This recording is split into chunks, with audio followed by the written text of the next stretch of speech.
Hola y bienvenidos a todos. Hi and welcome along everyone to a Speech Bubble Languages Spanish session with me, Louise, from Speech Bubble Languages HQ. Today's session is suitable for intermediate to advanced learners of the Spanish language. In today's lesson, we're going to be exploring our routines, the activities that we may do on the course of a working day. We're also going to be looking at some common and less common frequency words, adverbs of frequencies in Spanish to help our Spanish sentences sound a little bit more detailed and a little bit more advanced too. So, without further ado, let's get started with a little grammar challenge to begin. On the left-hand side of the screen, you'll see that we have a series of verbs that are going to come into play today, which are used in their infinitive version here. So we can see the verbs quedar, hacer, asistir, empezar, terminar, trabajar, and tomar. The English, el inglés, is there for you, but it's not in the correct order. So step one of today's starter challenge is to see if you can correctly match the infinitive with the English meaning. So hit pause here as you make a note of the infinitives in Spanish and correctly match them up with their English meaning. Okay, let's see how you did. So quedar in Spanish is to meet. Note that this is not to meet someone for the first time. In Spanish, we have another verb for that, conocer, to get to know somebody. This is to meet up with somebody, to make a date or a time to meet up. Quedar. Hacer has two meanings. Did you remember them both? It's to do or to make in Spanish. Asistir is un amigo falso, is a false friend. It's nothing to do with assisting. It actually means to attend in Spanish. Asistir, to attend. Empezar, one of the verbs to start or to begin. Do you know the other one? It's comenzar, so empezar and comenzar. Terminar, to finish. And then our final two verbs are quite common ones we've come across so far, to work and to take, trabajar and tomar. Let's say those verbs out loud, shall we? Quedar, hacer, asistir, empezar, terminar, trabajar, tomar. Muy bien. Are you ready for the next step of our challenge then? Can you now write each of those verbs in the question format and the answer format? In other words, I'm looking for you to give me the first and the second part of the verb conjugation so that you could ask somebody, do you meet? Do you attend? Do you start? Do you finish? So we're looking for the second part of the verb conjugation. The answer, the first part, the I part of the verb conjugation. Now, as a word of warning, there are several verbs in our grammar challenge starter that are irregular verbs in the present tense. So make sure you look out for those as you try this next stage of our challenge. The question format, the do you, the second part of the verb, and the answer format, the I part, the first part of a verb conjugation. Buena suerte, good luck. Shall we take a look then? Quedar, to ask someone, do you meet? You would say, quedas, quedas. And I meet, quedo. Nice regular part there to begin. Hacer is one of our irregular verbs, particularly in the first person here, we have a change only. So we say haces, for do you make? And hago, I do or I make. Asisto is a regular verb too. Hopefully you got your endings correct. Asistes, do you attend? And asisto, I attend. Empezar is irregular. Empezar is a stem changing verb. So in the center, you're going to see that E changing to an IE. We say empiezas, do you start? And empiezo, I start. The final three verbs on our grammar challenge are all regular verbs. So hopefully you manage these ones really well. Terminas, termino. Trabajas, trabajo. And finally, tomas and tomo. Muy bien, todos. Well done, everyone. Now, before we move on to the next part of our lesson, let's sound out those verbs in their second person and their first. Quedas, quedo. Haces, hago. Asistes, asisto. Empiezas, empiezo. Terminas, termino. Trabajas, trabajo. Tomas, tomo. Bien hecho. Okay, so vamos a ver ahora las rutinas en el trabajo. We're going to look here now at some sentences in Spanish describing some activities that you may carry out in the course of your working routines. On the left-hand side, we have 8 sentences, some common points of your day or your week, perhaps. Now that you know the verbs well from our starter, can you find the correct meanings in English for each of those sentences? Hit pause here as you work your way through. Okay, so quedo con mi jefe is I meet with my boss. Hago una presentación. In English, we would probably say I give a presentation. I suppose you could say I do a presentation. Hago una presentación. Asisto a una reunión. I attend a meeting. Empiezo antes de las 9. I start before 9. Termino más temprano. I finish earlier. Trabajo desde la casa. I work from home. Trabajo los fines de semana. I work weekends. And finally, tomo un descanso is I take a break. So shall we try to say these sentences out loud? I want you to really focus on your pronunciation, listen carefully to the Spanish and try it after me. I'll start just with the verb on its own and then the full sentence thereafter. Quedo. Quedo con mi jefe. Hago. Hago una presentación. Nice accent on the O there. Make sure your C comes out as a nice T. Presentación. Asisto. Asisto a una reunión. Watching that word reunión, not to make it sound like reunion. So a nice reunión. Try not even to make your tongue hit the top of your mouth there.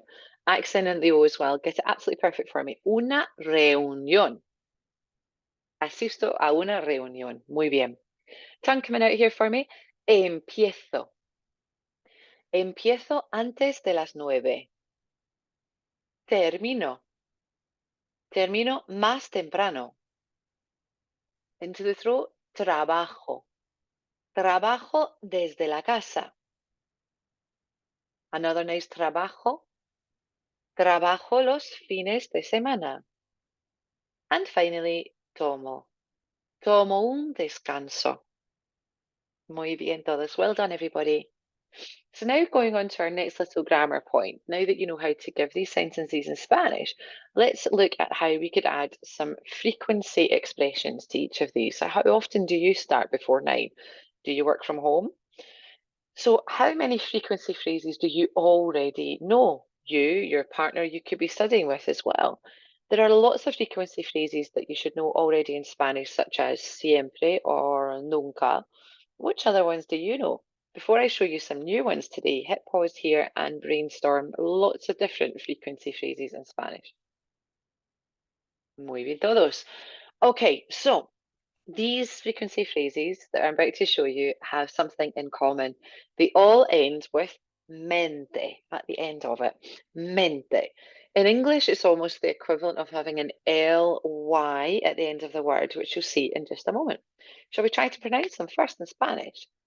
Frecuentemente. Frecuentemente. Regularmente. Regularmente. Usualmente.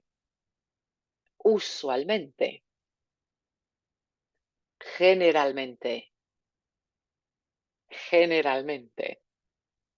A few more coming, and maybe the same with these. You might recognize a word hiding in each of them. Diariamente. Diariamente. Semanalmente. Semanalmente. Mensualmente. Mensualmente. And finally, anualmente. Anualmente. Do you think you know what the English meaning are for these? Frecuentemente is obviously frequently, and the last three I'm sure you'll recognize because they're similar to English. Regularly, usually, and generally. On the right-hand side, I'm hoping you're spotting some Spanish words there. Can you see the word día, semana, mes, and año? What do you think they may mean then? Diariamente, daily. Semanalmente, weekly. mensualmente, monthly, and anualmente, annually. Now, with your previous learning from working with frequency phrases in the past, you may remember that with the exceptions of siempre and nunca, the frequency phrases in Spanish can be kind of placed anywhere abouts in the sentence, depending on what kind of sounds right. Siempre and nunca, you may remember, must be placed directly in front of the verb. The same goes for these frequency phrases we're looking at on the screen. They can be found after the verb they're going to modify, particularly if they have a mente at the end of them, but they can be placed before the verb as well. Generally, though speaking, we tend to find them right at the very end of a sentence. As you start to get more familiar with Spanish, you're going to start to recognize just whether it feels more natural to place that adverb in a specific place in the sentence. And most of the sentences here that we're about to do, it's going to feel probably more natural to place these mente words right at the end of the sentence. But either way, sentence structures can be pretty much grammatically correct, no matter where you place the word. Shall we try a few of them out?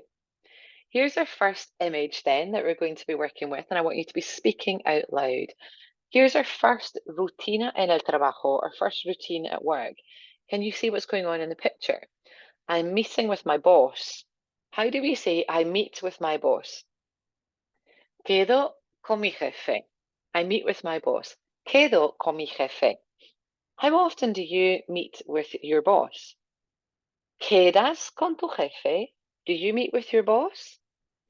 Use the sentence structures on the screen to answer me in Spanish. For example, ¿Quedas con tu jefe? Do you meet with your boss? Quedo con mi jefe diariamente. I meet with my boss daily. Shall we try a few more? ¿Y la rutina ahora qué es? How do we say in Spanish, I give a presentation?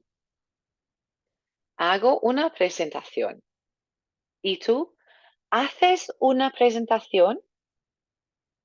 Join the sentence and a frequency phrase together to answer in Spanish. ¿Y ahora qué pasa? Now what's happening? We have a meeting going on, don't we? Asisto a una reunión. Another familiar word for a meeting in work would be una junta. ¿Y tú asistes a una reunión en tu trabajo? Make sure you have your sentence and your frequency phrase. ¿Y ahora qué pasa? ¿Qué hora es? Can you see the time? Empiezo antes de las 9. I start before 9. ¿Y tú empiezas antes de las 9? Do you start before 9? ¿Y ahora qué pasa? Solo son las 2, ¿eh? Only hitting 2 o'clock there. Y nos hemos ido, we're away. Termino más temprano. ¿Y tú terminas más temprano en tu trabajo? ¿Y ahora dónde estamos? Where are we now? Working from home, aren't I? Trabajo desde la casa. ¿Y tú trabajas desde la casa? And do you work from home? ¿Trabajas desde la casa? Aquí estamos en el trabajo, es el fin de semana, it's the weekend, and we're in work. Oh no, trabajo los fines de semana. ¿Y tú trabajas los fines de semana? Do you work weekends? Y para terminar, and to finish off, here we're having a nice little break, aren't we? How do we say that in Spanish? Tomo un descanso. I'm taking a break. ¿Y tú tomas un descanso en tu trabajo? Do you take breaks at work? Yo sí. Muy bien hecho todos. Very well done, everyone. In this final activity of the lesson today, I'm going to get you to unscramble some sentences for me. You'll see on the screen appearing now are a series of sentences, including a rutina en el trabajo, a daily routine and work activity, and una frecuencia, and a frequency. This could be one of our mente phrases, or maybe something a little bit different we've not seen in a while. So I'd love you to hit the pause button here as you unscramble each of the sentences in Spanish. Okay, popping up on the screen now, you're going to see the correct order of each of our sentences in Spanish. I hope you did well. As this is a written task, make sure you try really hard to get your spelling correct and don't miss out any accents too. And why not take some time to translate each of the sentences back into English too. Now, can you complete your speech bubble for this lesson today? ¿Cómo es tu rutina en el trabajo? What's your routine and work like? Do you take breaks? Do you start before 9? Do you work from home? How often do each of those activities take place? Why not pop some answers in the comments below? Or if you're learning with us in a class, don't forget to send us on the work that you're completing so that myself or your class teacher can provide you with feedback and support. We're here to help you every step of the way in your Spanish language learning journey. Hasta la próxima. Until next time, everyone. Adiós y muchas gracias.